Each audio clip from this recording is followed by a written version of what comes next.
Ever notice how God challenges you before he elevates you?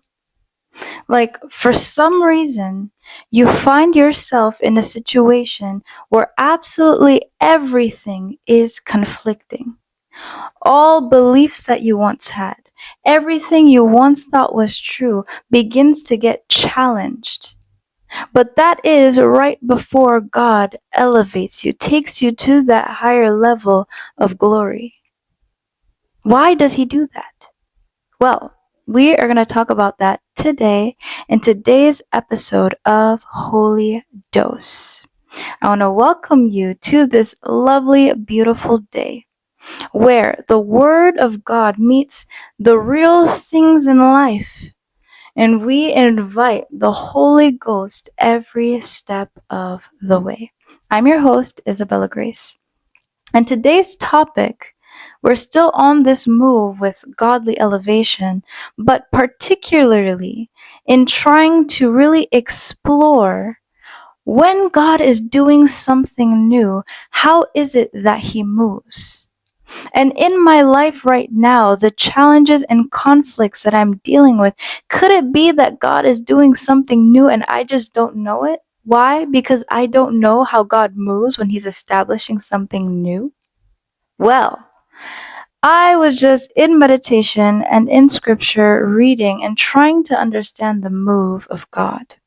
Whenever he is about to begin something new, he first begins not by changing the circumstances, but by challenging mindsets.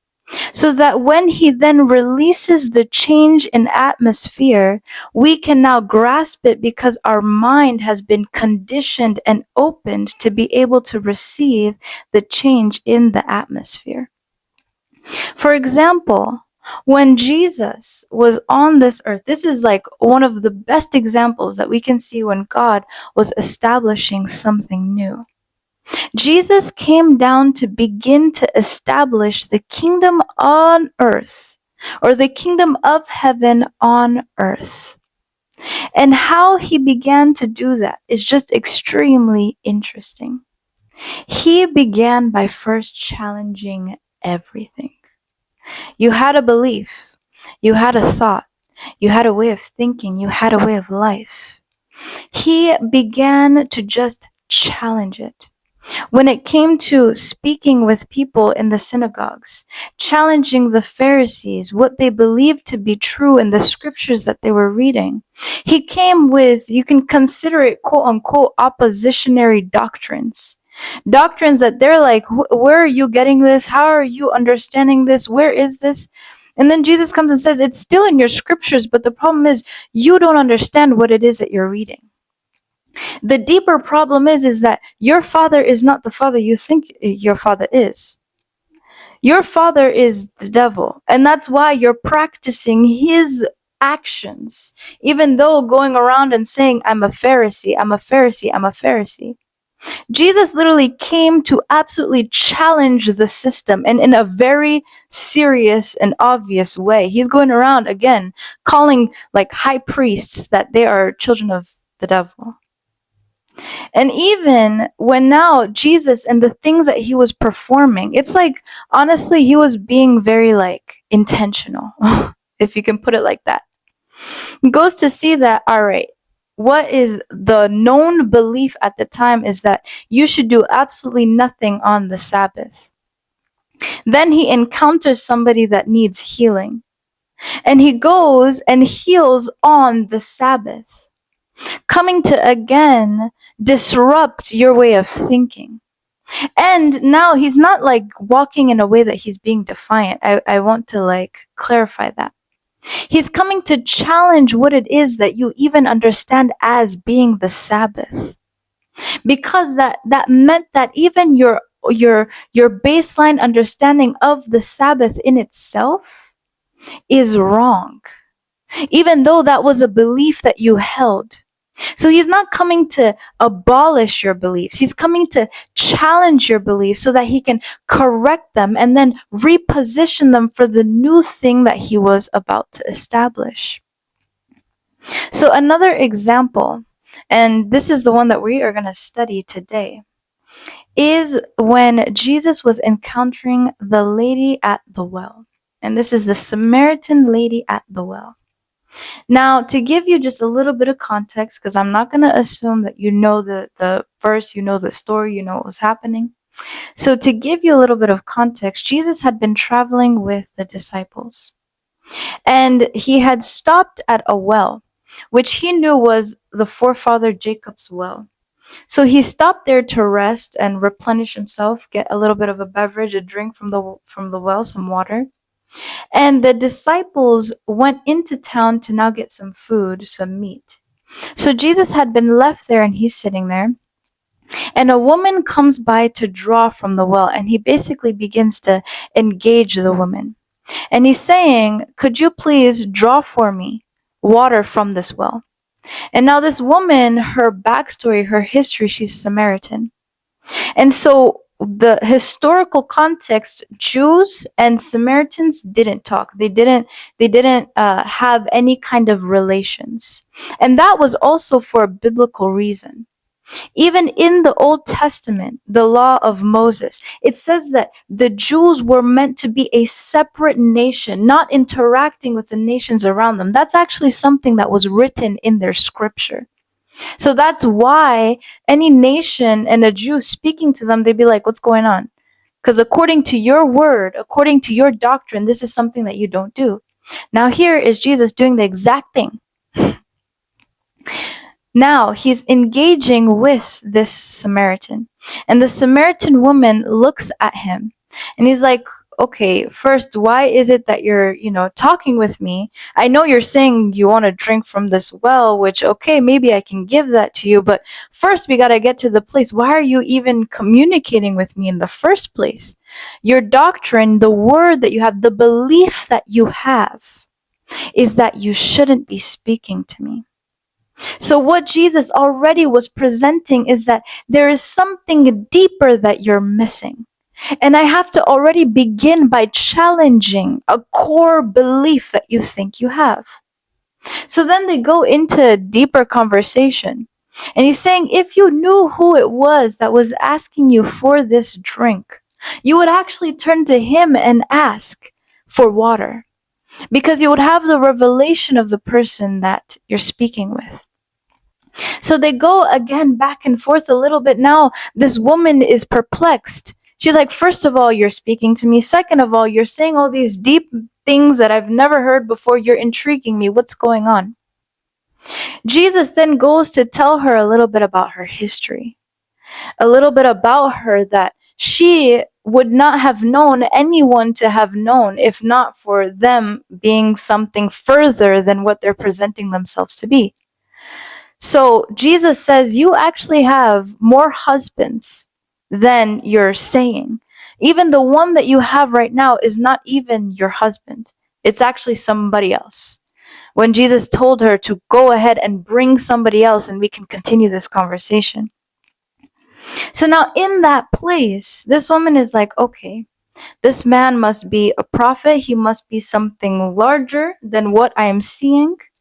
And he's also doing a whole bunch of things that doesn't really make that much sense.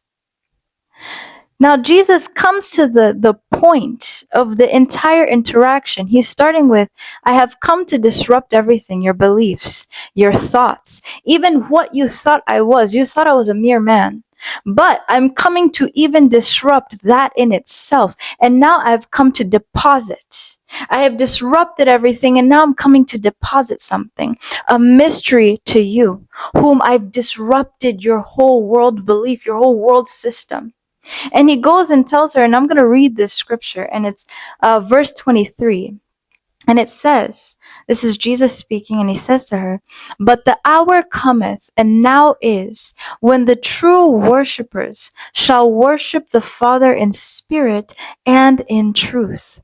For the Father seeketh such to worship him." Now this is Jesus revealing unto her a truth that was about to come when it comes to interacting with the divine. They were having a conversation that one was disrupting her entire worldview. And then now entering into the spheres or into the realms of religion. And then now coming to reveal unto her that even religion in itself is about to take an entire twist, an entire turn. Because now we're not going to be in a place where you're worshiping something or someone that you don't know on a mountain just because. You're going to enter into a place where now we are worshiping in truth and in spirit. And I want us to take a minute to really digest all of that. Even saying that in itself needs explanation. If this is the first time that somebody is encountering such a word that you're about to worship in spirit and in truth, you have to ask yourself, did that person even know what spirit meant, in truth meant? They're receiving something that continues to completely shift their mind on everything.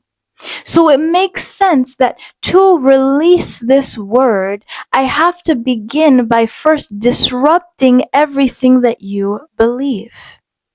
Your beliefs have got to change if you are about to receive this higher elevation, because even that in itself will need a certain capacity for you to understand it. That capacity can only come from a certain challenging of the beliefs that you once held. And so this is a very forefront example. Now Jesus was coming to give us an even bigger thing just at his coming. He was establishing the kingdom of God through his sacrifice, but he was already beginning to sow the seeds with the same system, with the same workflow. Disrupt, give you something deeper. Disrupt, give you something more. Disrupt, challenge, and then present something mightier to you. And so I come today to tell you, if you are going through a situation right now where there is just so much competing, you don't know what's happening, the truths that you once knew, even thoughts of your own self that you once had are beginning to get challenged by your environment, beginning to just get challenged. It's not happening randomly. It's because there's a flow that's going on. And you have to be able to get sensitive, to be able to see that that is the work and the hand of God that is moving. Because he is disrupting things in your life to come and deposit something greater. So the challenge and the conflict, that's the tension that you're feeling. It's the expansion that's happening for God to come and release something greater in your life. So matter of fact, get excited. Get encouraged hearing this. It's not tension, it's growth. It's not just challenging for challenging's sake, but it's challenging to give you something deeper and something better. This is the journey of elevation in God. And it's a journey that takes you out of your elements so that he can now take you into his elements. So I'm just excited for you, and I'm just excited that you clicked on this video, because if you did, that means that God is doing something in your life. And it's time to get excited for it. Glory be to God. So if you enjoyed this video, I just want to take a minute to close this out in prayer. Just thanking the Holy Spirit for what it is that he's done and what it is that he's about to do, even in this challenging, what we're about to receive on the other side. So, Heavenly Father, I just want to come before you, God. And I just want to thank you so much for the word that you have just come to deposit into our hearts and into our lives. Father God, as you are taking us down this path of elevation, Father, we want to thank you and come before you open and vulnerable before you, understanding and receiving the challenging that you might present before us.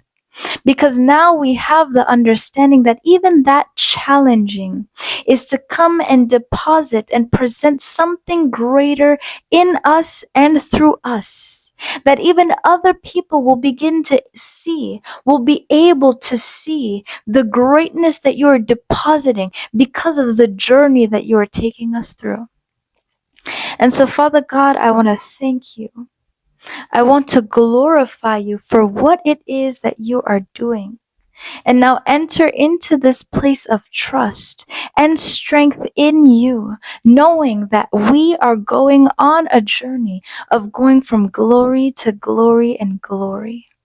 And Father, all of this to have your name on it, all of this to speak glory right back onto you.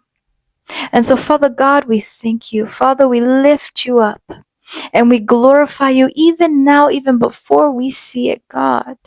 We thank you. We give you all the glory and all the honor, Father. In Jesus' mighty name, we have prayed. Amen. That was amazing. I feel that. I feel the spirit. I don't know if that scream just like scared you out of prayer. I'm sorry. I was just feeling that. And I pray that you're feeling that wherever you are as well. Feel his spirit, his presence, and know that God has a mighty thing in store for you. So if you like this video, please make sure to like it. Liking it helps to just push it into the algorithm so more people can be blessed. And make sure to comment. I'd love to know your thoughts, what you're going through, and we can walk this journey out together. Subscribe and join the fam, and I shall see you in the next episode on Friday. Stay blessed, know that God loves you, and you are highly, highly blessed. Stay blessed.